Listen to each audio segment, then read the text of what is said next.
Hello students, I am Bishwajit Nath. Welcome to my YouTube channel, The Best Physics Guide by Bishwajit Nath. Best Physics Guide by Bishwajit Nath. Today I am going to discuss about the structure of an atom. Dalton told that an atom cannot be divided, but with the development of science, it already proved that an atom can be divided into three main particles: electron, proton and neutron.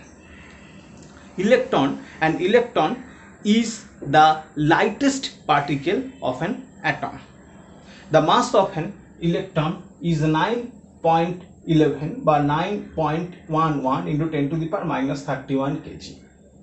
Mass of proton is 1.6725 into 10 to the power minus 27 kg, and mass of a neutron is 1.675 into 10 to the power minus 27 kg. That is, among electron, proton and neutron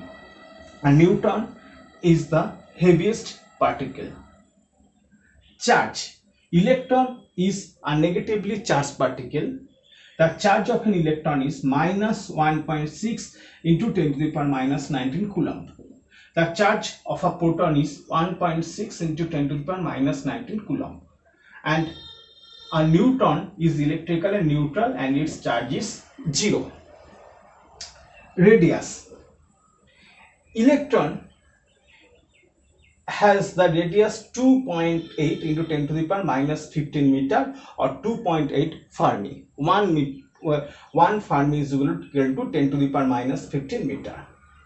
The radius of a proton is 1.2 into 10 to the power minus 15 meter, and radius of a neutron is also 1.2 into 10 to the power minus 15 meter. Now, many scientists assumed about the structure of an atom. J.J. Thomson gave us the plum pudding model of an atom. It is like this type of model. Here the protons, positively charged protons, are move like a cloud inside the atom, and the electrons are embedded inside the atom. This is known as Thomson's atomic model. Due to Thomson's atomic model,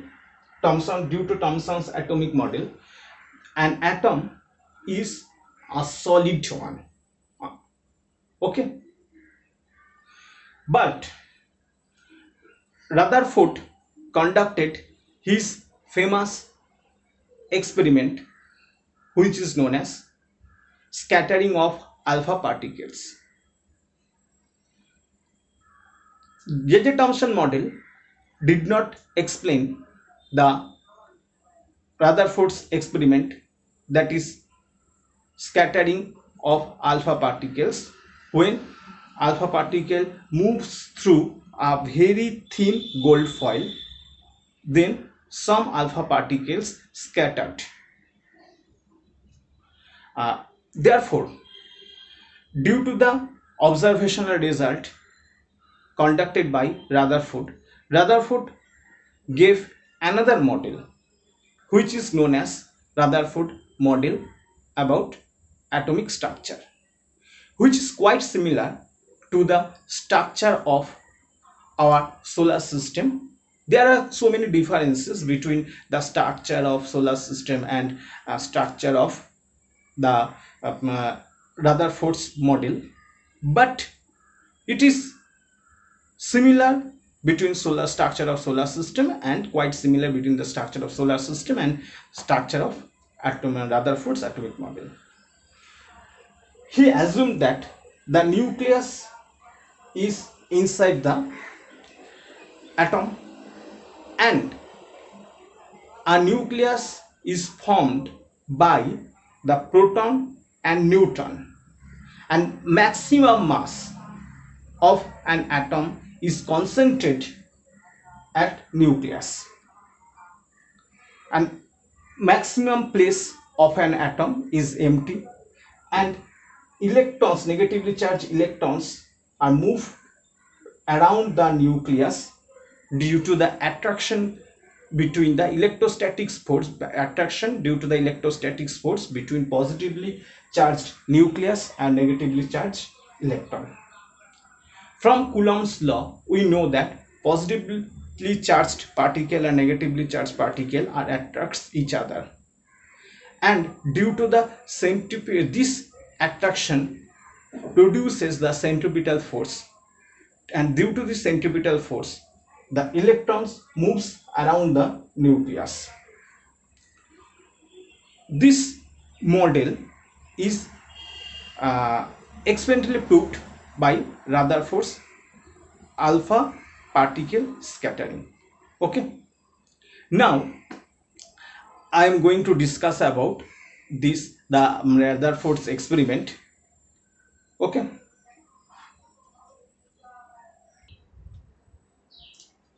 this is the simple diagram of Rutherford's experiment or alpha particle scattering experiment.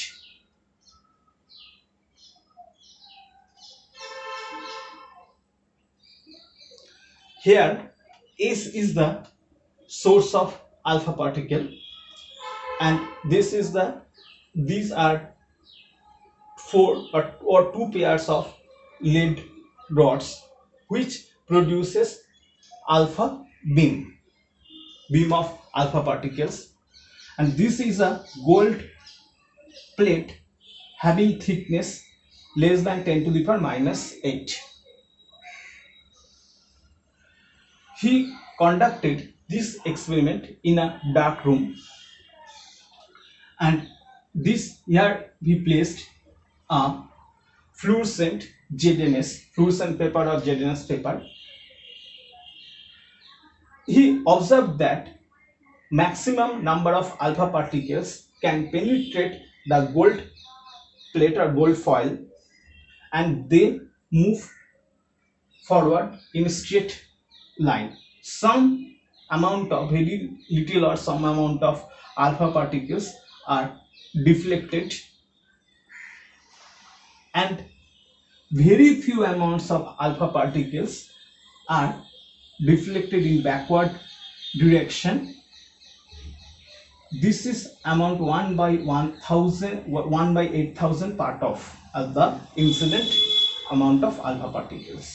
1 by 8000 part of incident alpha particles is deflected backward, and some alpha particles is deflected at an angle theta, and maximum amount of alpha particles moves forward in a straight line. From this experimental observation, he concluded that maximum space inside an atom is empty.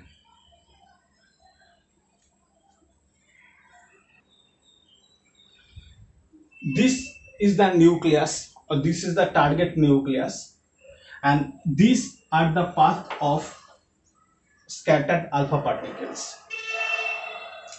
The alpha particles which moves along the line normal to the along the center of the nucleus.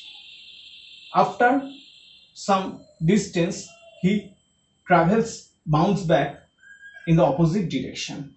That is, this alpha particle scattered by an angle 180 degree. Here R0 is the closest approach. Here R0 is the closest approach, and the alpha particles which are away from the nucleus scattered like this path. Here B is the impact parameter, and theta is the angle of scattering, and between the angle of scattering theta and impact parameter B, Rutherford gave the relation. he already proved the relation between impact parameter B and the angle of scattering theta. Here Z is the atomic number of proton number inside the nucleus. Small e is the charge of an electron. Epsilon 0 is the permittivity or electric permittivity of vacuum. V, small v, is the maximum velocity of an alpha particle, and small m is the mass of the alpha particle.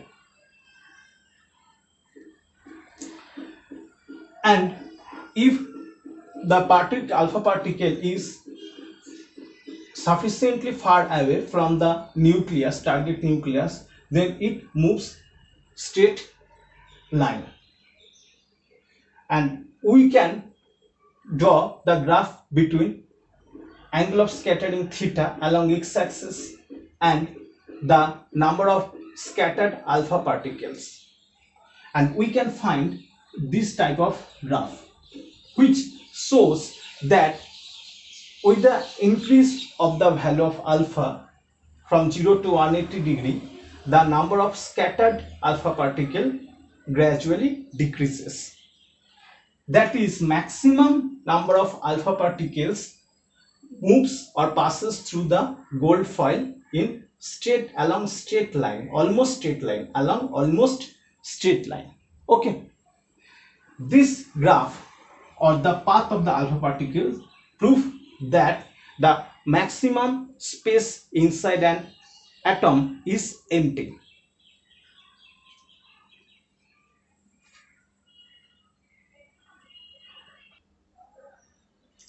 Let Ek be the maximum kinetic energy of an alpha particle. Ek be the maximum kinetic energy of an alpha particle which is moving towards the nucleus. R0 is the closest approach from the nucleus, and the potential energy of the alpha particle at the point at a distance r0 from the nucleus is 1 by 4 pi epsilon 0 2z small e square by r0. From the principle of conservation of energy, we can write that Ek is equal to half 1 by 4 pi epsilon 0 2z e square by r0. That is, potential energy is equal to kinetic energy.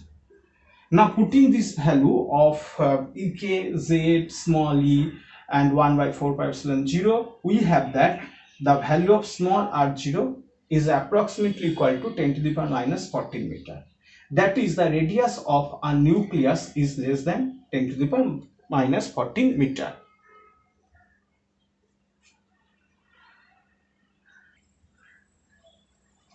Now Rutherford stated his atomic model like it. The nucleus is at the center of the atom and electrons are moved around the nucleus. Positive nucleus attracts negatively charged electron. That's why the attraction force between nucleus and the electron produces a centripetal force which moves the electron in an orbital path. Now small m be the mass of an electron, r is the radius of the orbit, and z is the proton number or atomic number of the atom. Now the centripetal force between nucleus and the electron is m omega square r. Here omega is the angular frequency or angular speed of the orbital electron. This centripetal force is equal to the attraction force between nucleus and the electron. That is 1 by 4 pi epsilon 0 z e square small e square by r square. And the total energy of an orbital electron is E is equal to minus 1 by 4 pi epsilon 0 z small e square by r. This is known as Rutherford's atomic model.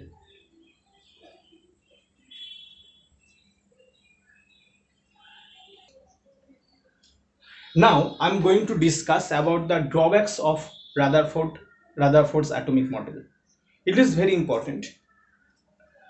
At first, Rutherford assumed that the electrons can move any orbit around the nucleus. That is, radius of the orbit of electrons has no restriction. The value of the radius of orbit is any real number. That is, therefore, you know that when a charged particle moves around the another charged particle, then it radiates some energy. That's why the orbital electron, when moves around the nucleus, it should radiate energies, and that's why the energy of the orbital electron gradually decreases.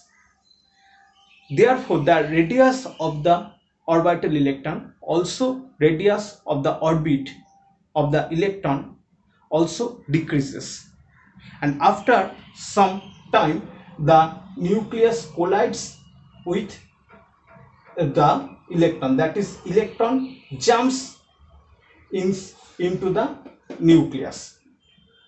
In this way, the radius of the orbit gradually decreases with the loss of the energy of the orbital electrons due to its radiation.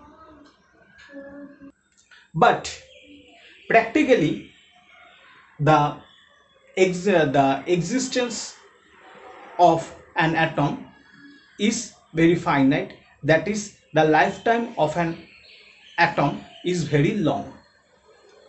That's why we can say the orbital electron does not radiates its own energy when it moves around the nucleus.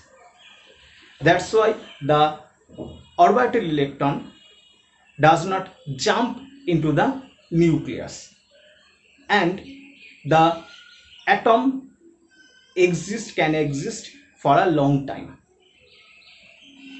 Rutherford did not explain about the long existence of an atom. You know that when an atom is heated up, and some atomic gas having in an atomic state heated up, and after some time it radiates some spectra, and this spectra is known as atomic spectra. According to Rutherford, the atomic spectra should be continuous. That is, if lambda be the wavelength of an atomic spectrum, then 1 by lambda is equal to z square by 8 pi epsilon 0 hc by into 1 by r2 minus 1 by r1. Here small h is the Planck constant and c is the speed of light in vacuum. Since r1 and r2 have any values where r1 is greater than r2, therefore lambda has any values, any real number. That's why we should get continuous atomic spectra according to Rutherford model. But practically we get discrete atomic spectra like Lyman series, Balmer series, Parsons series, Farn series, etc. Rutherford did not explain about the discrete atomic spectra. This is one of the two main drawbacks of Rutherford's atomic model. Next, Bohr's atomic model. Niels Bohr uh, gave an atomic model which can explain the Rutherford's drawbacks, and Niels Bohr gave the model by classical mechanics and mixed with quantum mechanics. First statement or first postulates Bohr models, the first postulate is orbital electrons move around the nucleus along some selected orbits. That is, the electrons, orbital electrons, do not move along any orbit. They move along some selected orbit. And these orbits, orbital electrons, in these orbits, electrons do not radiate energy. That is, when the electrons move around these selected orbits, then they do not radiate energy. These orbits are known as stationary orbit because when the electrons move around these orbits, the energy of that orbital electron do not change. That's why the atom remains stationary. That's why these orbits are known as stationary orbits or energy level of orbital electrons. Second, the angular momentum of an orbital electron is equal to nh by 2 pi, where h is the Planck constant, and that is mvr is equal to nh by 2 pi. Here v is the linear velocity or linear speed of the orbital electron, and r is the radius of the orbit okay. Actually, r is the radius of the nth orbit, and n is equal to 1 2 3 4 etc., while n is known as principal quantum number.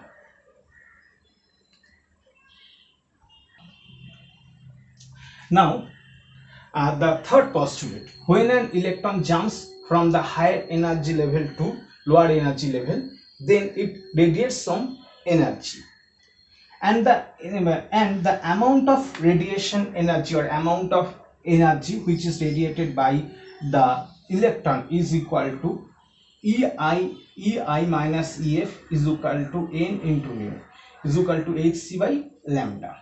Okay, where ei is the initial energy of the initial orbit, or ei is the initial energy of the orbital electron, and ef is the final energy of the orbital electron. The energy difference is equal to h into nu. Here nu, h is the Planck constant, and nu is the frequency of the radiation. This is equal to hc by lambda. Here lambda is the wavelength of the radiation, and c is the velocity of light in vacuum. Okay. When an electron gains some energy by external factor, then it again jumps from lower energy level to higher energy level. That is, by absorbing some energy, an electron can jumps from lower energy level to higher energy level, and an electron can jumps from higher energy level to lower energy level after radiating some energy. And this energy difference is directly proportional to the frequency of the radiation, and the proportional constant is known as Planck constant. It is denoted by small h. That is, ei minus ef is equal to h into nu.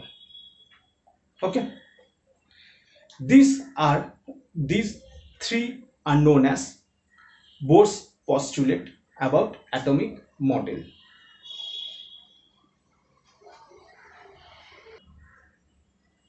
Today I am going to complete my video, and in the next session I shall discuss about the radius of an hydrogen atom, energy of the orbital electrons, and hydrogen spectra, then X-ray, and the drawbacks of Bohr's atomic model. And thank you for watching my video. Have a nice day.